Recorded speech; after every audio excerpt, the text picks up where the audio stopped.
কারো সাথে কথা বলার সময় তার ঠোঁটের দিকে তাকাও, সে ভাববে তুমি ওর প্রতি আগ্রহী। কিন্তু যদি তার কপালের দিকে তাকায় থাকো, সে হঠাৎ অস্বস্তি আর ভয় পেতে শুরু করবে।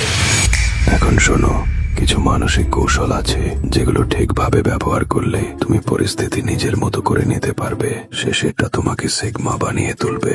কাউকে মিথ্যা বিশ্বাস করাতে চাও, নিজের সম্পর্কে ছোট একটা দুর্বলতা বলো, তারা ভাববে তুমি সত্য বলছো। কারণ মানুষ দুর্বলতাকে অনেস্টি হিসেবে দেখে। যখন ভুল করো বা দেরি করে ফেলো, সরি না বলে বলো আপনার ধৈর্যের জন্য ধন্যবাদ। এতে ফোকাস তোমার ভুলের দিকে না গিয়ে তাদের সহনশীলতার দিকে যায়। যদি দুইটা সিদ্ধান্তের মাঝে আটকে যাও, একটা কয়েন টস করো। যখন সেটা বাতাসে ঘুরছে, দেখবে এক মুহূর্তের জন্য তুমি আশা করো যেন এটা একদিকেই পড়ে। সেই আশা, সেই ছোট অনুভূতি তাই বলে দেয় তোমার সত্যিকারের ইচ্ছে কোনটা। কিছু করে পার পেতে চাও, তাহলে এমন ভাবে চলাফেরা করো যেন জায়গাটা তোমার বাপের। কনফিডেন্স রাখবে, চারপাশে তাকিও না, দেখবে কেউ তোমাকে নোটিস করবে না। এগুলো শুধু ট্রিক না, এগুলো সোশ্যাল সার্ভাইভাল স্কিলস।